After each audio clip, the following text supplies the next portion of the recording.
പ്രതിപക്ഷ നേതാവ് മാധ്യമങ്ങളോട് സംസാരിക്കുന്നു. വയനാട്ടിൽ പോയപ്പോൾ ഒരു 8 വയസ്സുകാരിയായ ഒരു കുട്ടി എന്നോട് സംസാരിക്കുന്നത് ഇപ്പോഴും എൻ്റെ മനസ്സിലെ ആ വേദന മാറിയിട്ടില്ല. ഇനിയെങ്കിലും എൻ്റെ അപ്പന് സംഭവിച്ചതുപോലെ ആർക്കും സംഭവിക്കില്ലെന്ന് സാറിനൊരു ഉറപ്പ് പറയാൻ പറ്റുമെന്നാണ് എന്നോട് ആ കൊച്ചി ചോദിച്ചത്. ആക്റ്റീവായി നടന്ന ഒരാളാണ്, ആളെയാണ് ആന ചവിട്ടിക്കൊന്നത്. ഇന്നലെ ചതച്ചരച്ചാണ് കൊന്നത് ഇന്നലത്തെ ഇത്.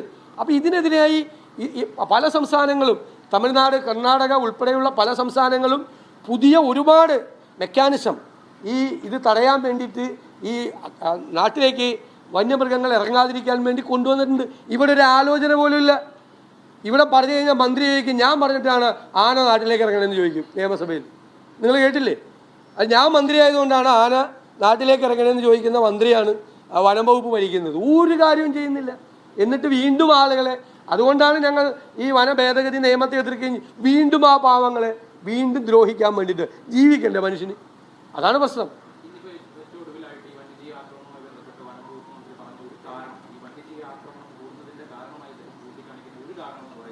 കേന്ദ്രത്തിൽ നിന്ന് കൃത്യമായി ഫണ്ട് കിട്ടുന്നില്ല. പുതുതായി 22 ആർട്ടികൾ സ്ഥാപിക്കണമെന്നുള്ളൊരു നിർദ്ദേശം ഉണ്ടായിട്ടും അതിനുള്ള ഫണ്ട് കിട്ടുന്നില്ല. പ്രത്യേക പാക്കേജിന് ഫണ്ട് ചോദിച്ചിട്ട് തരുന്നില്ല എന്നുള്ളതാണ് അദ്ദേഹം പറയുന്നത്. അല്ല, അത് നമുക്ക് ആലോചിക്കാം. അത് കിട്ടുന്നുണ്ടെന്ന് ആലോചിക്കും. ഇതുവരെ പറഞ്ഞിട്ടില്ല. പ്ലാനിൻ്റെ അലോക്കേഷൻ ഞാൻ അതിൻ്റെ കണക്കെടുത്ത് പറഞ്ഞുതരാം.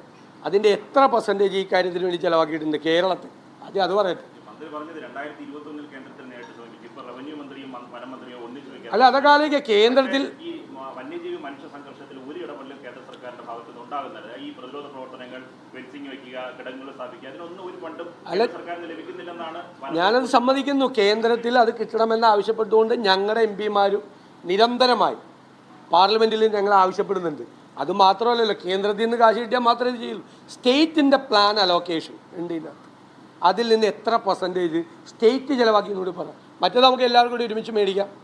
സ്റ്റേറ്റും ചിലവാക്കുന്നില്ല, ഒരു കാര്യത്തിനും ചിലവാക്കുന്നില്ല. ഭയങ്കരമായി ഇത് വളരെ ഗൗരവതരത്തിൽ കേന്ദ്ര ഗവൺമെൻറ്റിൻ്റെ ശ്രദ്ധയിൽപ്പെടുത്താനുള്ള നടപടികൾ കൂടി അത് സ്വീകരിക്കണം. കേന്ദ്രത്തിൻ്റെ ഷെയർ വേണം, സ്റ്റേറ്റിൻ്റെ ഷെയറും വേണം. പക്ഷെ ഒന്നും ചെയ്യാതിരിക്കുക എന്ന് പറയുന്നത് ഒരു ന്യായമല്ല. ഇപ്പം ചെയ്യുന്നത് ഒന്നും ചെയ്യാതിരിക്കുക. ഞാൻ പറഞ്ഞല്ലോ, സർക്കാരില്ലായ്മയാണ്.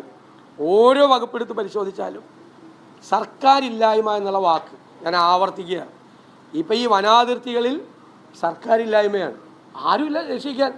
നമ്മൾ തിരഞ്ഞെടുത്ത നമ്മളൊരു പ്രയാസം അനുഭവിക്കുമ്പോൾ നമ്മൾ തിരഞ്ഞെടുത്ത ഒരു സർക്കാരിൻ്റെ സാന്നിധ്യം വേണ്ടേ? ആ പാവങ്ങൾക്ക് അത് അനുഭവിക്കുന്നുണ്ടോ? അതാണ് ചോദ്യം.